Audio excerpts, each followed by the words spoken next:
एवं पृथ्वी के नारित्व का उत्सव मनाने वाले एक अनूठा त्योहार राजा पर्व को किन राज्यों में मनाया जाता है। और आज मैंने ज़्यादातर प्रश्न ऐसे लेने का प्रयास किया है कि मैंने कहीं ना कहीं आपको वो प्रश्न बताए हैं। उम्मीद करूंगा आप सब लोगों के सही उत्तर आएंगे। तो क्या बोलेंगे भैया, उड़ीसा में मनाया जाता है। कहाँ पर मनता है आपका राजा पर्व? उड़ीसा में मनाया जाता है। मैं पूछूं मित्र कितने दिन मनाया जाता है, तो सारे दोस्त आंसर आना चाहिए भैया उड़ीसा में इसको 4 दिन मनाया जाता है। कितने दिन? 4 दिन ये मनता है। पहला दिन होता है इसका पहेली राजा, क्या बोलोगे? पहेली राजा इसका पहला दिन होता है। इसके बाद में इसका दूसरा दिन होता है मिथुना। क्योंकि मिथुना इसीलिए मनाते हैं क्योंकि ये आपका उड़ीसा में मिथुन संक्रांति पर मनाया जाता है। किस पर? उड़ीसा में मिथुन संक्रांति के दिन, मिथुन संक्रांति के दिन ये मनाया जाता है।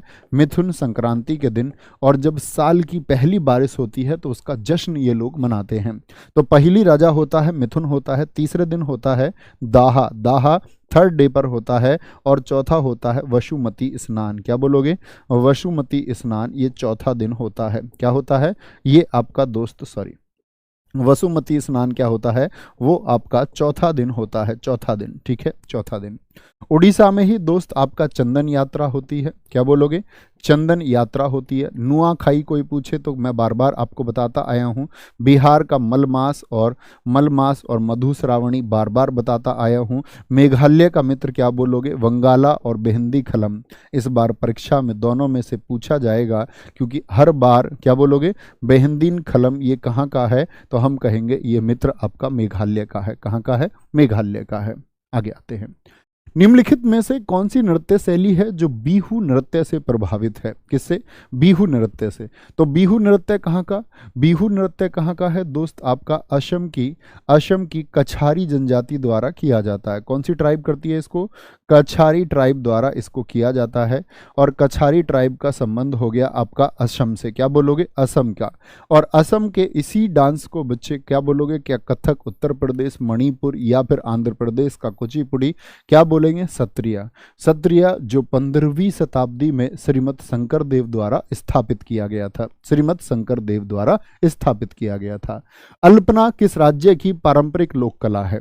अल्पना जो बच्चे एक आपका फोक आर्ट है, उसका संबंध कहां से है? अल्प का मतलब होता है थोड़े। थोड़े क्या होते हैं भैया? बंगले आपने बताए थे। क्या बोलोगे? थोड़े बंगले होते हैं, ठीक है। मनकवड़ा कहाँ की है? ये महाराष्ट्र की है, ठीक है। मनकवड़ा रंगोली भी होती है। मनकवड़ा महाराष्ट्र की है। कर्नाटक की क्या बोलोगे? कसूती होती है, कसूती होती है। रंगवाली, क्या बोला था? जो कसूती हो और रंगवाली हो, नाटक होते हैं, नाटक करती है, ऐसे समझ लो। क्या बोलोगे? राजस्थान की मित्र मेहंदी मैंने आपको बताई थी, मेहंदी बताई थी। और पिछवई, क्या बोलोगे? पिछवई कहाँ की लोक कला है? ये राजस्थान की है, राजस्थान की। एहपन और गोदना कहाँ की बताई थी? एहपन जिसको हम अर्पण भी बार बार बोलते थे, एहपन और गोदना भाई साहब ये कहाँ की हैं ये बताएंगे। कोल्लम कहाँ की बताई थी मैंने आपको? कोल्लम जो फोक आर्ट है वो कहाँ की बताई थी? सांझी फोक आर्ट कहाँ की बताई थी? और साथ में चित्रावड़ फोक आर्ट कहाँ की है? चित्रावड़ फोक आर्ट का संबंध किससे है? एहपन और गोदना की अगर हम बात करते हैं मित्र, एहपन और गोदना क्या बोलोगे? ये हमारी भैया बिहार की हैं। बिहार के बाद में ही तो गोद में आते हैं, ठीक है। कोल्लम क्या करोगे? कोल करना जब तुम मिलने आओ, तमिलनाडु। क्या बोलोगे? तमिलनाडु। सांझी कहाँ की है? ये मथुरा क्षेत्र में होती है, यूपी में। क्या बोलोगे?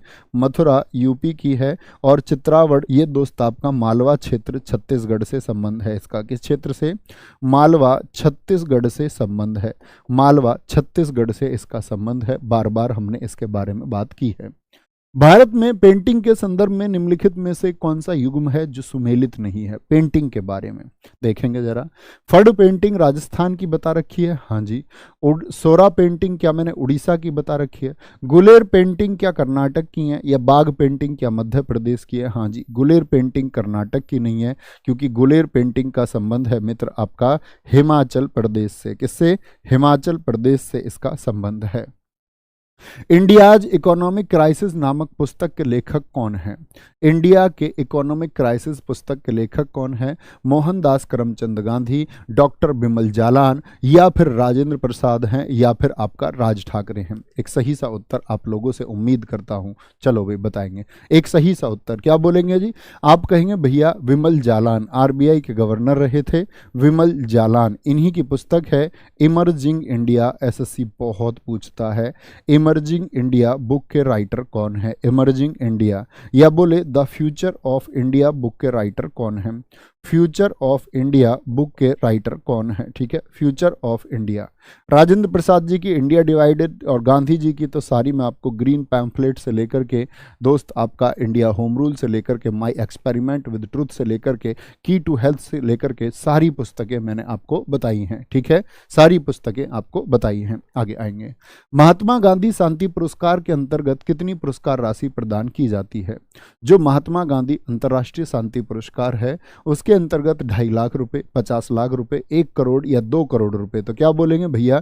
1 करोड़ रुपए दिए जाते हैं। और क्या बोलोगे? ये गांधी जी के उपलक्ष्य में, यानी 2 अक्टूबर 1869 को उनका जन्म हुआ, उससे लेकर के उनका जीवन था 30 जनवरी 1948 तक का। इन्हीं के जीवन को समर्पित है ये पुरस्कार। क्या बोलोगे? और इन्हीं के जीवन को इसको समर्पित कब शुरू किया गया? 1995 में शुरू किया गया, 1995 में। पहली बार किसको मिला था ये? फर्स्ट टाइम किसको मिला था? जूलियस नाइरेरे को मिला था। किसको? जूलियस नाइरेरे को। जो बच्चे कहाँ के थे मुझे बताएंगे? जूलियस नाइरेरे का संबंध किस देश से है? ये राष्ट्रपति थे वहाँ के। क्या बोलोगे भैया? तंजानिया के राष्ट्रपति थे। कहाँ के? तंजानिया के राष्ट्रपति थे, तंजानिया के राष्ट्रपति। मैं पूछता हूँ पहली भारतीय संस्था कौन सी थी जिसको महात्मा गांधी शांति पुरस्कार मिला था? 1998 में रामकृष्ण मिशन को मिला था। किसको? रामकृष्ण मिशन को।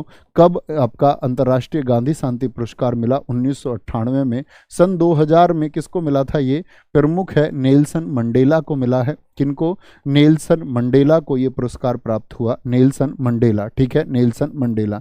सन 2000 में ये आपका मोहम्मद यूनुस को मिला है। क्या बोलोगे? मोहम्मद यूनुस। मुझे बताएंगे मोहम्मद यूनुस जो बांग्लादेश से हैं ये क्यों प्रसिद्ध हैं, क्यों जाने जाते हैं? बताएंगे एक बार। तो क्या बोला था मैंने? ये ग्रामीण बैंकों के संस्थापक हैं, जो रूरल बैंक से आपके आरआरबी थे, रीजनल रूरल बैंक, उनके जन्मदाता हैं, उनके जन्मदाता हैं। और अभी 2023 में किसको मिलकर के चर्चा में रहा? गीता प्रेस गोरखपुर। क्या बोलोगे? नरेंद्र मोदी जी के द्वारा दिया गया गीता प्रेस गोरखपुर को। क्या बोलोगे? Gita press Gorakhpur by Narendra Modi. क्या बोलोगे? बाय हमारे देश के प्राइम मिनिस्टर। क्या बोलोगे? नरेंद्र मोदी जी द्वारा इसको दिया गया। ठीक है, नरेंद्र मोदी जी द्वारा इसको दिया गया है। निम्नलिखित में से कौन सा विश्व विरासत स्थल नहीं है जो यूनेस्को की वर्ल्ड हेरिटेज साइट में नहीं है? एक बार थम्स अप करना। ये सारे बच्चे जानते होंगे यूनेस्को में अब क्या बोलेंगे आपका विश्व विरासत। अब क्या कहेंगे? अब 40 नहीं कहेंगे, अब क्या बोलेंगे? अब वो 42 कहना है, 42। तो आगरा का किला है, हाँ भैया 1983 में शामिल हुआ। अजंता का किला 1983 में। भीमबेटका की गुफाएं कब शामिल हुई? 2003 में। और मुझे बताएंगे भीमबेटका की गुफाएं किस राज्य में स्थित हैं? आगरा का किला यूपी में। ठीक है, अजंता की गुफाएं, आगरा का किला कहाँ पड़ता? आगरा यूपी में। अजंता की गुफाएं संभाजी नगर महाराष्ट्र में पड़ती हैं। भीमबेटका की गुफाएं कहाँ पर हैं? मध्य प्रदेश में है। कहाँ पर हैं? मध्य प्रदेश में है। आदमगढ़ शैलाश्रय ये कहाँ पर स्थित हैं? ये भी मध्य प्रदेश के नर्मदापुर जिले में है। क्या बोलोगे? नर्मदापुरम जिले में है। लेकिन इनको क्या बोलोगे? इनको भैया शामिल नहीं किया गया है। इन्हीं का पुराना नाम था आपका, क्या बोलोगे? नर्मदापुरम का पुराना नाम क्या था? होशंगाबाद था। जानते हैं ना इस बात को? जो बदले हुए नाम मैंने आपको बताए थे वहां पर बताया था होशंगाबाद। ठीक है, नेक्स्ट है। बिरजा मंदिर, राजरानी मंदिर और समलेश्वरी मंदिर ये सभी मंदिर किस राज्य में स्थित हैं? किस राज्य में स्थित हैं? क्या बोलेंगे? असम में, केरल में, तमिलनाडु में या उड़ीसा में? भैया बिरजा मंदिर, राजरानी मंदिर और समलेश्वरी मंदिर कहाँ पर हैं? उड़ीसा में है। कहाँ पर है? उड़ीसा में। तमिलनाडु का बच्चे कुमारी अम्मन मत भूलना कभी भी। कुमारी अम्मन टेम्पल और बृहदीश्वर मंदिर, क्या बोलोगे? कुमारी अम्मन और वरहदीश्वर मंदिर, क्या बोलोगे? वरहदीश्वर मंदिर कहाँ पर है आपका? केरल की अगर बात करते हैं तो थिरुनेली मंदिर, क्या बोलोगे? थिरुनेली टेम्पल बहुत प्रसिद्ध है यहाँ का, थिरुनेली टेम्पल है, पद्मनाभ स्वामी सब जानते ही हैं। असम का बच्चे नवग्रह है, नवग्रह टेम्पल और कामाख्या देवी टेम्पल कभी ना भूलें। अच्छा मुझे बताएं कामाख्या देवी में कौन सा मेला लगता है? कामाख्या देवी जो मंदिर है उसमें कौन सा मेला है? सब बच्चों को रटा हुआ होना चाहिए, क्या बोलेंगे जी? अम्बुवाची मेला लगता है, अम्बुवाची मेला लगता है। भारत की वैष्णववाद की वृद्धि का परिणाम हेलियोडोरस स्तंभ से, हेलियोडोरस स्तंभ से जिसको हम खाम बाबा के नाम से जानते हैं, वो किस भारतीय शहर में स्थित है? लखनऊ, कानपुर, उज्जैन या फिर विदिशा में होगा? भैया जी विदिशा एमपी में है, ठीक है। और हेलियोडोरस ये कौन था? हेलियोडोरस कौन था? ये सुंग वंश के शासक भागभद्र के दरबार में आया था।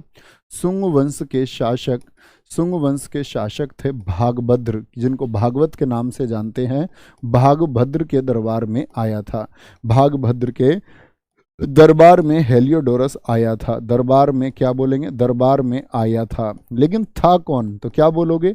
यवन शासक था ना, यवन शासक एंटियालकीड्स का राजदूत था। यवन शासक कौन था? एंटियालकीड्स, एंटियालकीड्स का कौन था? ये आपका एंटियालकीड्स का राजदूत था। कौन था? एंटियालकीड्स का ये राजदूत था, ठीक है। इसने ही क्या बनवाया है आपका बच्चे? गरुड़ स्तंभ बनवाया है। ये कभी बात भूलनी नहीं है, क्या बोलोगे? सुंग वंश के दौरान ही भागभद्र के समय पर क्या हुआ? गरुड़ स्तंभ का निर्माण हुआ। संगम साहित्य के संरक्षक कौन थे? मैंने बोला संगम साहित्य से मतलब है दोस्त जब तमिल काव्य लिखा गया। मैंने आपको पुस्तकें बताई हैं, याद है? शिल्पादिकारम की, क्या बोलोगे? शिल्पादिकारम पुस्तक जो इलंगो अदिगल ने लिखी, याद है? तिरुकुलर जो बच्चे आपका तिरुकुरल ने लिखी थी, आपका क्या बोलेंगे? आपका एक पुस्तक लिखी थी तिरुकुरल ने, आपका तिरुकाप्पाम, ये पुस्तक भी मैंने आपको बताई थी। और भी पुस्तकें मैंने आपको बताई थी जो तमिल साहित्य से संबंध रखती हैं, ठीक है। तो तमिल काव्य में 3 संगति हुई थी। पहली मदुरै में हुई, दूसरी आपका कपाटपुरम में हुई, क्या बोलोगे? कपाटपुरम में हुई, और तीसरी फिर से क्या हुई थी? मदुरै में हुई थी, ठीक है, मदुरै में हुई थी। तो वो दोनों याद रखने हैं। नायक, चंदेल, पांड्य या फिर सोलंकी? भैया पांड्य वंश, क्या बोलोगे? पांड्य वंश, जिसकी राजधानी कोरकई थी। मुझे बताएंगे पांड्य वंश का संस्थापक कौन था? सारे दोस्तों का आंसर देखना चाहूंगा। पांड्य वंश का फाउंडर मेरे मित्र कौन था? जरा आंसर आएंगे। राजधानी इनकी कोरकई थी और प्रतीक चिन्ह इनका मछली था, क्या बोलेंगे? प्रतीक चिन्ह इनका मछली था। नेडियोन, नेडियोन, नेडियोन। बहुत सारे दोस्तों का आंसर आता हुआ, बहुत शानदार, बहुत गजब। क्या कर रहे हैं बच्चे? नीचे दिखाएंगे, नीचे दिखाएंगे क्या लिख रखा है बच्चे ने ऊपर, बहुत बढ़िया। सर आपने रजिया की डेट, बेटा मैंने कितनी बार बताई है रजिया की डेट ये लिखी हुई है। रजिया की बच्चे आपका मृत्यु की 2 तारीखें मान्य हैं, दोनों तारीखें मान्य हैं। जैसे छत्रपति शिवाजी महाराज जी के जन्म के लिए बच्चे पूछते रहते 16/27, 16/30 दोनों मान्य हैं, ठीक है। इसी तरह रजिया की भी डेट दोनों मान्य हैं, ठीक है। परेशान नहीं होना उस बात को, परीक्षा में आपको कोई एक मिलती है हमेशा। तुजुक ए जहांगीरी मूल रूप से निम्नलिखित में किस भाषा में लिखी गई थी? तुजुक ए जहांगीरी मुझे बताएंगे किसने लिखी थी? इसको हम जहांगीरनामा भी कहते हैं, फारसी भाषा में लिखी गई है, क्या बोलोगे? किसके द्वारा लिखी गई? जहांगीर। जहांगीर का शासनकाल मित्र जरा बताएं कितना था? ऐसे ही दोस्त एक पुस्तक है बाबरनामा, क्या बोलोगे? तुजुक ए बाबरी इसको कहते हैं। बाबरनामा ये किस भाषा में लिखी गई थी? चगताई तुर्क में, यानी तुर्की भाषा में लिखी गई थी। बाबरनामा का इंग्लिश ट्रांसलेशन बहुत इंपॉर्टेंट है। इसका अंग्रेजी अनुवाद किसने किया था? तो मैडम बी ब्रिज ने किया, क्या बोलोगे? अंग्रेजी अनुवाद जो किया है वो मैडम बी ब्रिज के द्वारा किया गया है। किसका? बाबरनामा। बाबरनामा किसने लिखी है? जिसको हम तुजुक ए बाबरी कहते हैं, आप कहेंगे भैया वो बाबर ने लिखी है। किसने? वो बाबर के द्वारा लिखी गई है। अंग्रेजी शिक्षा अधिनियम 1835 किस आयोग की रिपोर्ट पर आधारित था? मैंने आपको बताया कि मैकाले का एक पत्र था जिसमें मैकाले ने कहा इन भारतीयों पर अंग्रेजी शिक्षा थोप दो और अंग्रेजी शिक्षा को देख करके इनके अंदर इंफीरियरिटी कॉम्प्लेक्स, कमतरी का एक भाव आएगा तो ये खुद को कमजोर समझेंगे, और उसने थोपा उसको। तो वो मैकाले का जो पत्र है उसको बोलते मिनट, ये क्या था, मैकाले का पत्र था। क्या था ये, मैकाले का पत्र था, ये बात याद रखेंगे। लेकिन कभी पूछे गवर्नर कौन, तो बेंटिक के टाइम पर ये हुआ। किसके टाइम पर, बेंटिक के टाइम पर, क्योंकि 1828 से 1835 तक कौन है, वो बेंटिक है। 1833 के अधिनियम से बेंटिक ही था जो भारत का गवर्नर जनरल बना था। बेंटिक के टाइम पर ही 1829 में सती प्रथा को खत्म किया गया था। आगे आगे, दलाई लामा ने किस वर्ष भारत में आकर के शरण ली थी, अनेक बार बताया हुआ है, 1959। 1959 मुझे बताएंगे दलाई लामा को नोबेल पुरस्कार किस वर्ष मिला। दलाई लामा को जो नोबेल प्राइज है वो किस वर्ष मिला था, तो आप बोलेंगे दलाई लामा को नोबेल मिला, आपका नोबेल मिला भैया 1989 में, ठीक है। और इस बार रमन मैग्सेसे भी मिला, रमन मैग्सेसे भी मिला। जो रुका हुआ था इनका, रमन मैग्सेसे की घोषणा दरअसल में इनके लिए, घोषणा इनके लिए 1959 में ही हुई थी, लेकिन मिला है 64 वर्ष के बाद में। 64 वर्ष बाद मिला है रमन मैग्सेसे। रमन मैग्सेसे कब शुरुआत हुई थी रमन मैग्सेसे की, तो क्या बोलोगे, 2023 में मिला है, 2023 में मिला है। ये बात आपको पता होनी चाहिए, ठीक है। आगे आएंगे, इस बार एमटीएस में एक प्रश्न पूछा गया था, निम्नलिखित में से कौन सी पुस्तक है जो दलाई लामा द्वारा नहीं लिखी गई है, लिखी नहीं लिखी गई है। तो पुस्तकें कौन कौन सी लिखी हैं इन्होंने, दलाई लामा की अगर दोस्त हम बुक्स की बात करें तो इनकी बुक्स कौन कौन सी है, तो क्या बोलोगे, बुक्स हैं फ्रीडम इन एग्जाइल, किसकी बुक है, फ्रीडम इन एग्जाइल किसकी बुक है, ये इनकी बुक है, किसकी, दलाई लामा की बुक है, दलाई लामा की बुक है। द बुक ऑफ जॉय किसने लिखी है, तो द बुक ऑफ जॉय किसने लिखी है, तो आप क्या बोलेंगे, दलाई लामा ने लिखी है। एन ओपन हार्ट किसकी पुस्तक है, एन ओपन हार्ट किसकी पुस्तक है, ये दलाई लामा की पुस्तक है। और द वे टू फ्रीडम किसकी पुस्तक है, क्या बोलोगे, द वे टू फ्रीडम किसकी बुक है, द वे टू फ्रीडम इसी की बुक है। द आर्ट ऑफ हैप्पीनेस इन्हीं की बुक है, क्या बोलोगे, द आर्ट ऑफ हैप्पीनेस क्या है, द आर्ट ऑफ हैप्पीनेस इन्हीं की बुक है। और एक है माई land and my people, my land and my people. कहाँ से आए थे ये भारत, जरा बताएं, कौन सी लैंड की बात कर रहे हैं ये, कहाँ से आए थे, तो आप कहेंगे भैया जी ये तिब्बत से आए, 24 साल के थे जब भारत में आए, और भारत ने क्या किया था, इनको शरण दी थी। कौन से मठ में ये रहते हैं, जरा बताएंगे, क्या बोलेंगे फटाफट से, कौन से मठ में ये रहते हैं, एक बार बोलेंगे भाई फटाफट से, फटाफट से बोलेंगे। बहुत सारे इंग्लिश ट्रांसलेशन हुए हैं मेरे दोस्त, बोलेंगे टैलबेट ने भी किया है, आपका टैलबेट जो बच्चा लिख, बिल्कुल ठीक लिख रहे हैं दोस्त आप, टैलबेट ने भी किया है। जॉन लेइडेन एक व्यक्ति है, उसने भी बाबरनामा का इंग्लिश में ट्रांसलेशन किया है, कई लोगों ने किया है। भारत के संविधान का अनुच्छेद 301 किससे संबंधित है, जरा बताएंगे, लेकिन विकल्प में आप उसी का चुनाव करें जो लिखा हुआ हो। क्या बोलेंगे, 301 का संबंध किससे है, संपत्ति का अधिकार। पहले ये मौलिक अधिकार हुआ करता था, मौलिक अधिकार, मुझे बताएंगे किस वर्ष इसको हटाया गया था, 44वें संविधान संशोधन 1978, 44वें संविधान संशोधन 1978 के द्वारा मित्र क्या कर दिया गया, इसको हटा के क्या बना दिया गया, एक कानूनी अधिकार बना दिया गया। यानी संपत्ति का अधिकार अभी क्या है, वो आपका एक कानूनी अधिकार है, वो आपको पता ही होना चाहिए। भारत के निम्नलिखित राष्ट्रपतियों में से कौन योजना आयोग के उपाध्यक्ष भी रहे हैं, वीवी गिरी रहे क्या, भारत के जो चौथे राष्ट्रपति थे जी नहीं रहे, कार्यवाहक राष्ट्रपति हैं देश के पहले। के आर नारायण देश के पहले दलित राष्ट्रपति इनको कहते हैं। रामास्वामी वेंकटरमन इनके समय पे सर्वाधिक प्रधानमंत्री की शपथ हुई हैं। कौन देश के राष्ट्रपति हैं जिन्होंने सर्वाधिक पीएम को शपथ दिलाई है, तो रामास्वामी वेंकटरमन है। और प्रणब मुखर्जी योजना आयोग के बच्चे उपाध्यक्ष भी रहे हैं, ठीक है, योजना उपाध्यक्ष के। भारत रत्न कब मिला था इनको, 2019 में मिला था, ठीक है। और बच्चे मुझे बताएंगे इनकी बुक कौन सी है, बियॉन्ड सर्वाइवल, क्या बोलोगे, बियॉन्ड सर्वाइवल।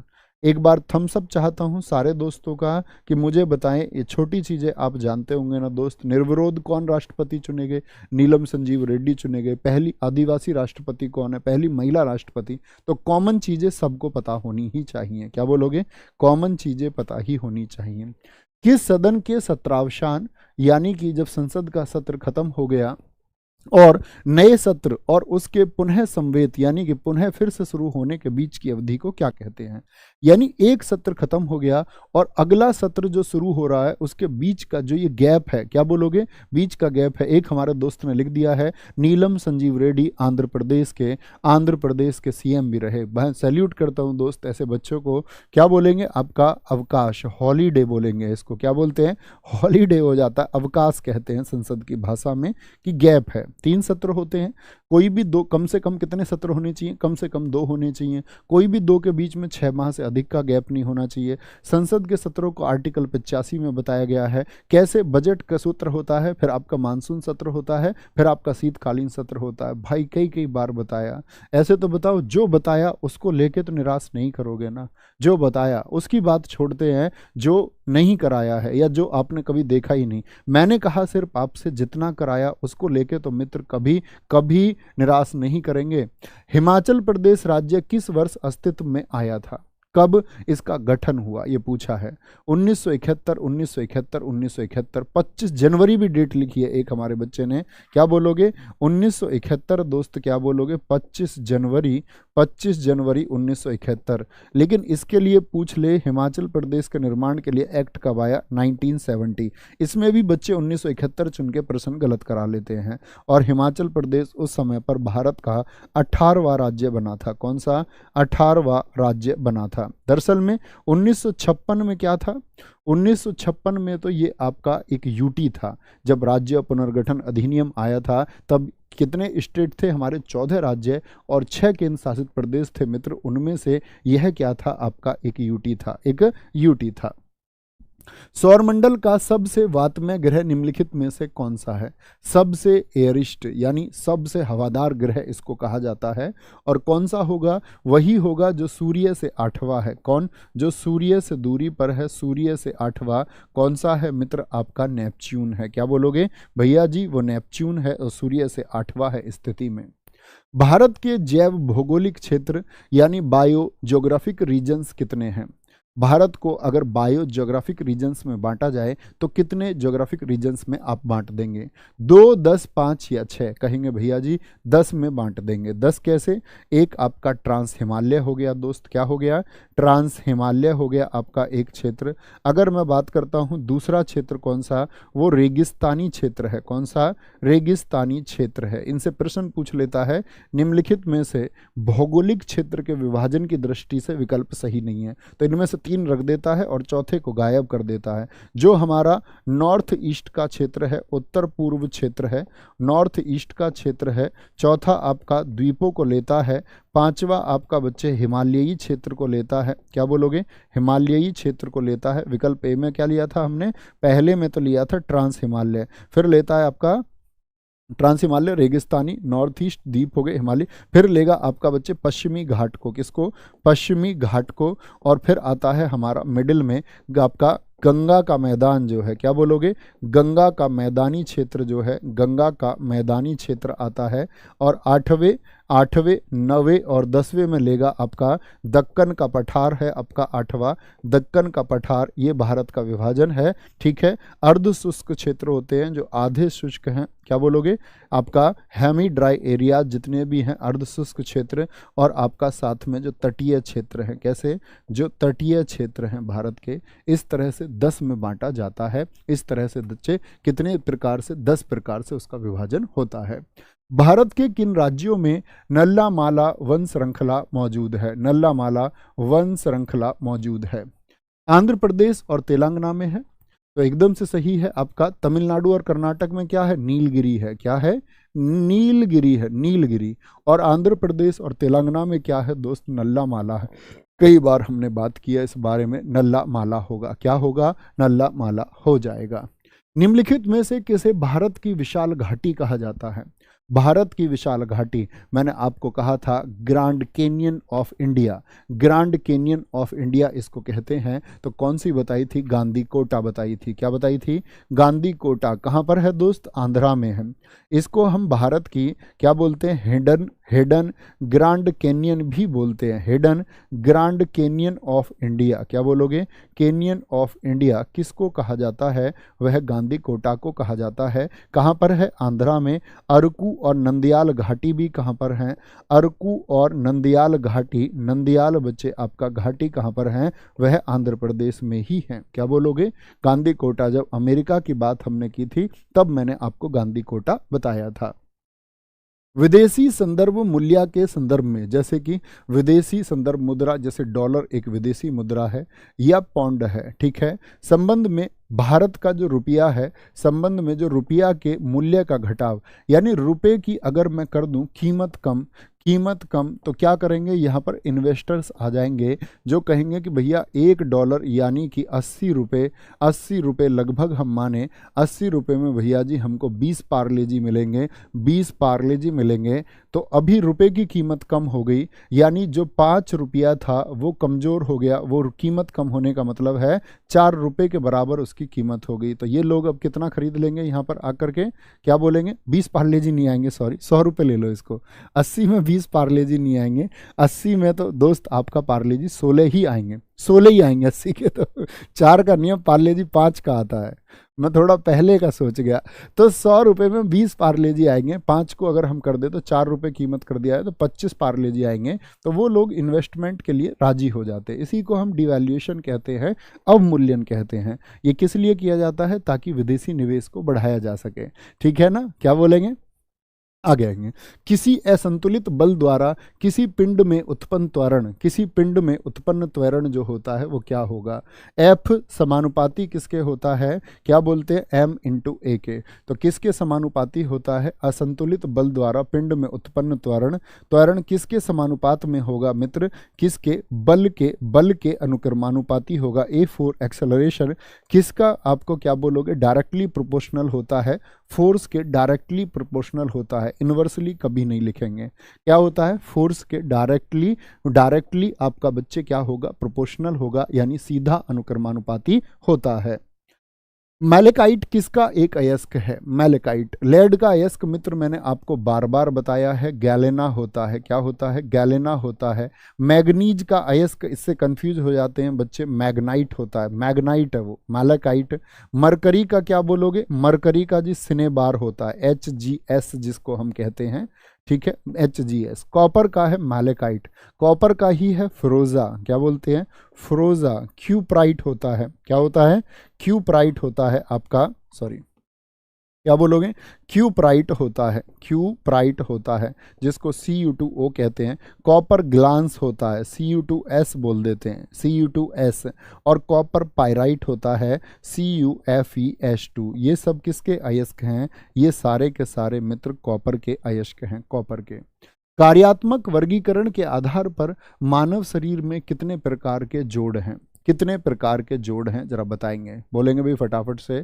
सर आप कभी भी मेरा डाउट नहीं बताते हो, सर मैंने ऐसा ही बैच लिया उसमें भी नहीं बताते हो, सचिन पाल और रो रहे हैं।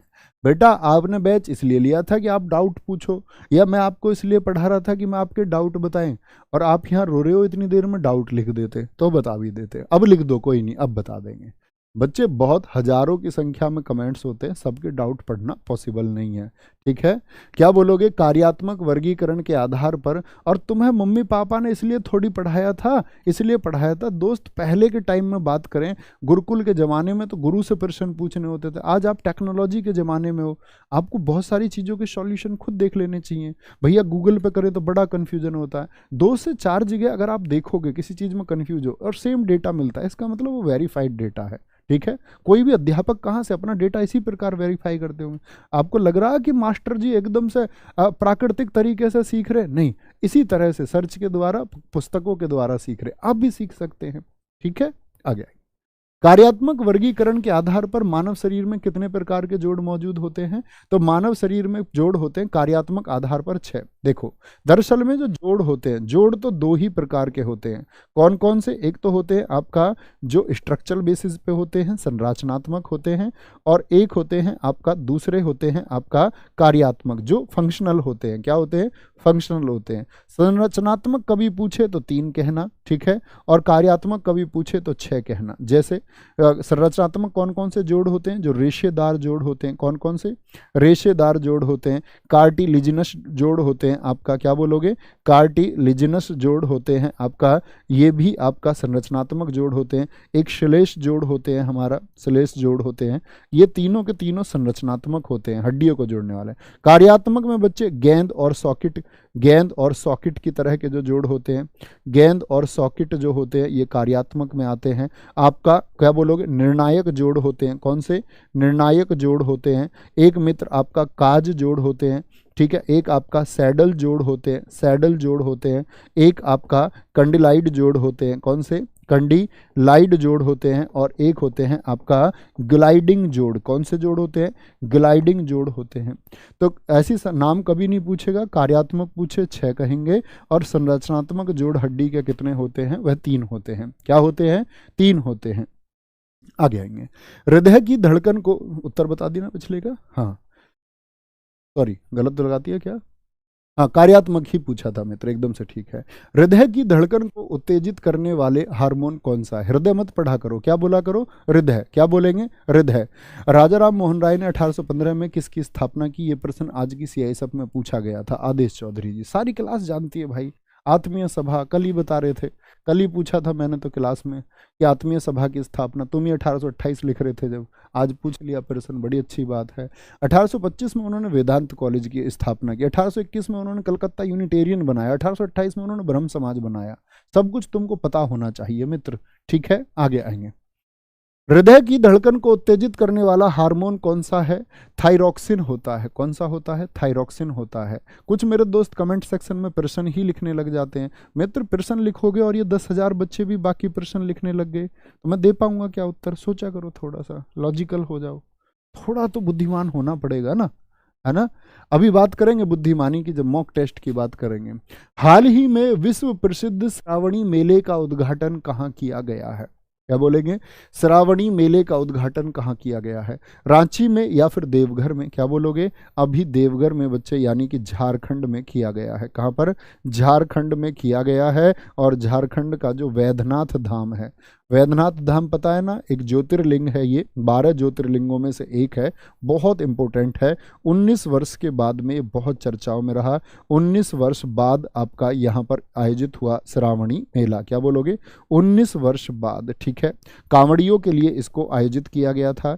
एयर एम्बुलेंस सेवा कहाँ पर शुरू हुई? बोले जरा। एयर एम्बुलेंस सेवा कहाँ पर शुरू हुई है भैया? झारखंड में शुरू हुई। CM सारथी योजना कहाँ पर शुरू हुई है? CM सारथी योजना। और सारथी से लेकर के मित्र तुमको मैं कुछ गाइड कर देता हूँ, जरा सुन लो। महाभारत के युद्ध में मित्र सारथी कौन है? मैं आपको 3 कैरेक्टर दोस्त बताता हूँ। 3 कैरेक्टर हैं मित्र आपका। एक अर्जुन है, अर्जुन बुद्धि का प्रतीक है। एक दोस्त आपका दुर्योधन है, जो अहंकार का प्रतीक है। और भगवान श्री कृष्ण जो आपके दृष्टा के प्रतीक हैं, यानी कि दिशा दिखाने वाले हैं।